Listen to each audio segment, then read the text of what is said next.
the truth, and the truth shall set you free. John 8:22. Man's search for happiness is an unconscious search for his true self. Just as the universe is vast and endless, so also is the truth when you seek God in truth and in spirit. When you suppress truth, you limit God. And when you limit God, it constrains man, because he's also made in God's image and likeness. And whatever constrains man, he suffers for it. Unfortunately, that is the situation we find ourselves in now. My people are destroyed for lack of knowledge. Hosea 4:6. In a very clear vision, I had the Lord say this to me. The glory that was given to only a few, now many will have access to. But first, we must know the truth, that we might be set free and be ushered into this glory. Sit down, relax, tighten your seatbelt as we set to explore, unravel even more truths. There are three categories of truths: personal truths, political truths, objective truths that shape our understanding of the universe. The objective truth is true no matter what. But if that is the case, why then are majority of us unaware, ignorant, or in doubt of this truth? And the reason be that truth is at war with mind control and deception.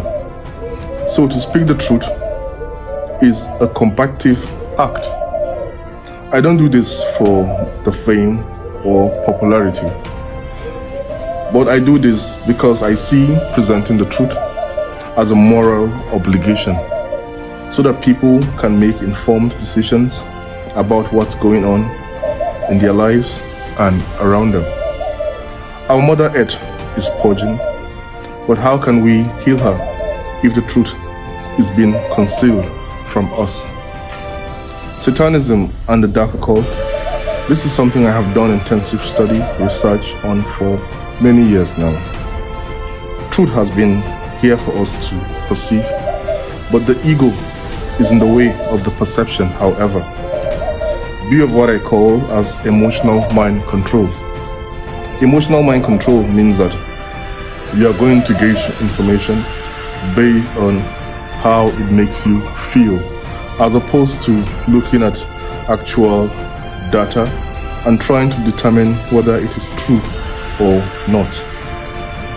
So what I want everyone listening is to first set aside your perception of me as the presenter, as I am not the important one here. The information is what's important.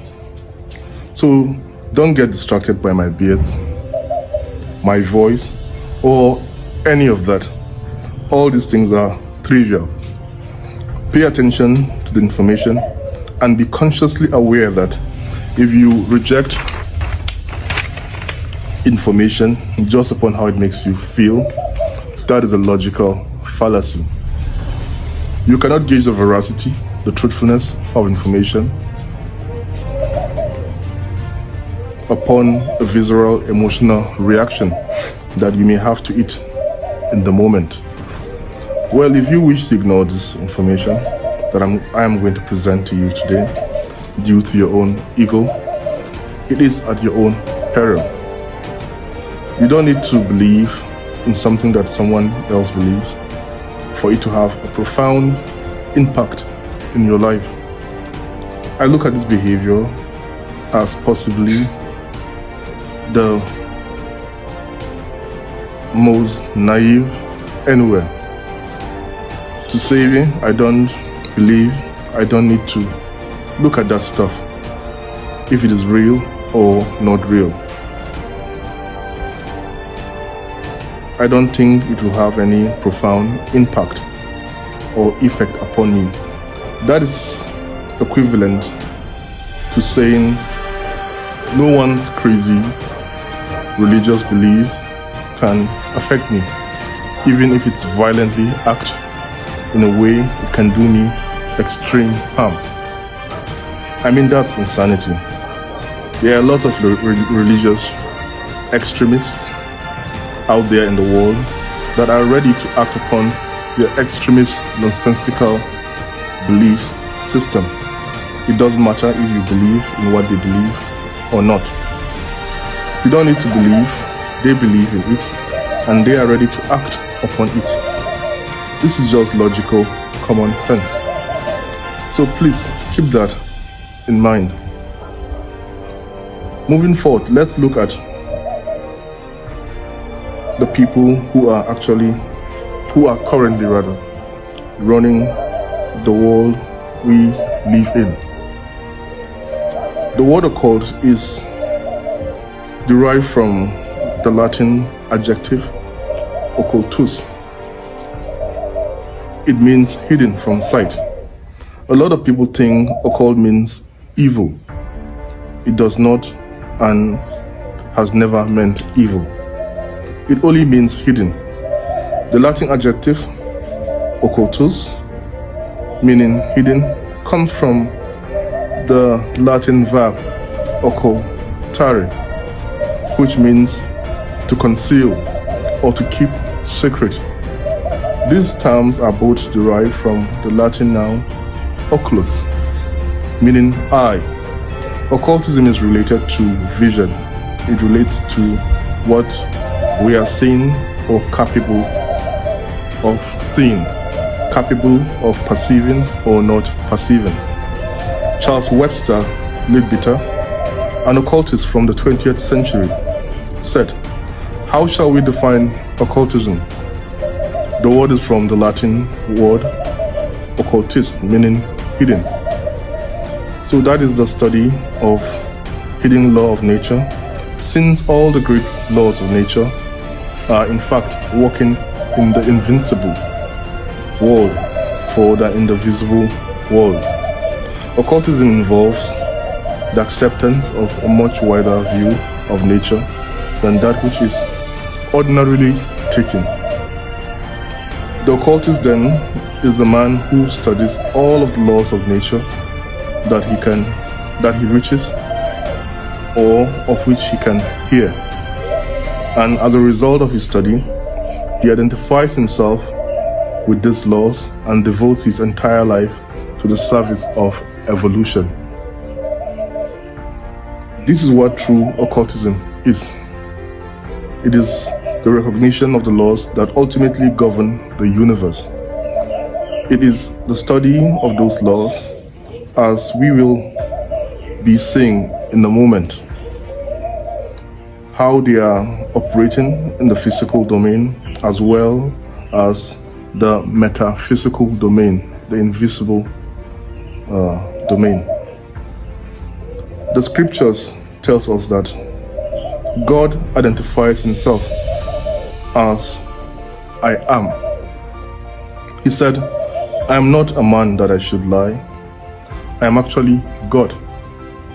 So in the midst of your imagination of how I look, I don't actually look like you. But here's a twist. I made you in my image and likeness. So the question now is, what is the image and what is the likeness of God? Well, let's see. Did you know humans can only see 1% of the visible light spectrum? Which means we can only see 1% of what is going on around us. In other words, we are unable to see 99% of the world we live in. Take a moment to observe that. For we walk by faith and not by sight. 2 Corinthians 5:4. For he that is in me is greater than he that is in the world. 1 John 4:4. For we wrestle not against flesh and blood, but against principalities, powers, against rulers of darkness of this world, against spiritual wickedness of high places. Ephesians 6:12. The majority of our existence is unseen. The lowest, the most primitive form of human existence is physicality. In all actuality, we are literally spiritual beings having a human experience, or better said, having a physical experience. And that is what the scriptures identifies with as who we are, made in the image and likeness of God. Occult knowledge is held by very few people, unfortunately, because a priest class, super class of occultists in the 400 AD, during the reign of Constantine, decided to sequester that knowledge and use it for their own selfish benefits. Books like the Nag Hammadi Codices, the Dead Sea Scrolls, and the Origin of Christianity were all stripped out of the scriptures, but were later recovered again in the Middle East during the 1940s. The masses of humanity remain ignorant to what occultism is and to its influence in their daily life, and that's why the world is enslaved. That's why people continue to be manipulated, confused, and controlled, because there's a small class of people who know about all these laws of nature, and there are a huge body of people who don't want to learn them because of the responsibility that is carried with that knowledge. No wonder it's called knowledge, because when you take away the first four letters, what you are left with is ledge, and that's a scary place to be. Ultimately, occultism is hidden psychological knowledge. What knowledge does occultism hide is what we'll be looking into, called the body of science, which is not widely known to the general population, consisting of the hidden knowledge about the workings of the human psyche and the laws of nature, both seen and unseen. Minor arcana of the occult knowledge, meaning the lesser or microcosmic knowledge, the knowledge of the inner world, consists of the knowledge of the human self, the human psyche, how it operates, and how it can be manipulated, what its motivations are. There's a body of knowledge that deals with general laws of the universe, the major arcana, the microscopic laws, the knowledge of the heavenly bodies, and all of the forces of nature and natural law. Natural law is what I call cosmic laws, universal moral laws. The major arcana also consists of the physical laws of science, which in many cases are occulted, because the people who control these laws doesn't want us to know how these physical laws even work, let alone the metaphysical laws, the unseen laws. This is the knowledge that occultism is generally comprised on. What I ask people is that what knowledge of any true importance is not contained in those two bodies of knowledge?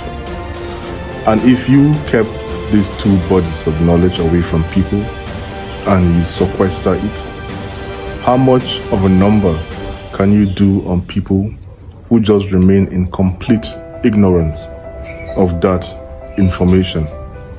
You completely control them?